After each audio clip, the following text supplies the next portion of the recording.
Right now, crews from the United Nations are handing out water and food, and U.S. helicopters landed in open spots to throw out water bottles and MREs, those ready-to-eat meals. Though reportedly, the Haitians were a bit confused about what those MREs were, and at times, now we know the desperation is turning to anger. Families fight for a share of available fuel, food, and water. Reporters watched a crowd of about 1,000 scrambling for stuff on a central commercial street in Port-au-Prince.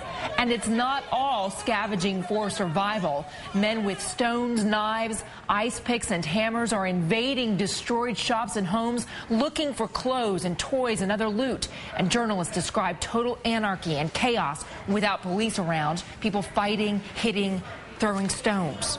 Let's get right to NBC's Michelle Kozinski now. She's in Port-au-Prince. I know that you were at a refugee camp this afternoon. Describe the situation, if you will.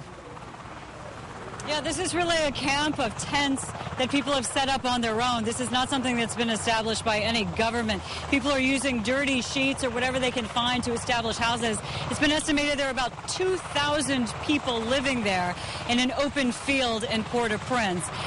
They're not really being supplied with anything at this point, although the Army was telling us they were going to try to get water and some food to them as soon as possible. Unfortunately, that hasn't happened yet, although late this afternoon, while we were interviewing people in the camp, suddenly a helicopter came by.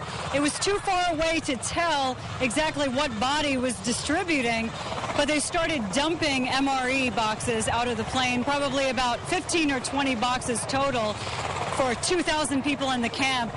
Everybody that we could see in the area started running up a hill to get to these rations, and you can imagine what happened. I mean, at first, people were grabbing the boxes, and then other crowds of people would follow them, and people weren't too happy that they were in boxes. Only certain people were able to get their hands on them. Fights soon broke out, and some of the residents were telling us, why do they do this? It's great that they're distributing food, but is there not a better way to do this so that people aren't fighting each other for them? We talked to the Army about it, who we were working with a little bit today, and we told them what had happened. The 82nd Airborne has an installation right next to this refugee camp. They told us they weren't sure who had been distributing that way, but they said they would talk to their command and make sure that that didn't happen again as far as their people were concerned. Very tough situation there. I mean, people do have some supplies that they've been able to bring from their homes. They're cooking, bathing outside, doing what they can, but they say they're hungry and thirsty. They don't have any water to drink.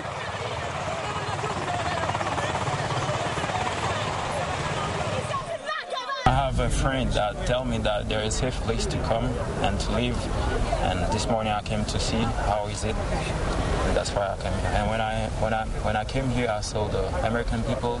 I think that it will be a better place to live here, to get support, to get help. So I think I will bring my family here.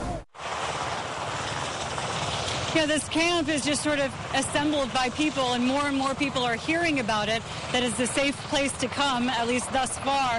And so it's sort of growing by the day, and residents there were telling us that there's kind of a self-appointed leader of this refugee camp, not somebody associated with any government, but, somebody who's just there. And the Army is going to try to help them, they tell us, just as soon as they can. Contessa? Michelle Kozinski reporting there. Michelle, thank you.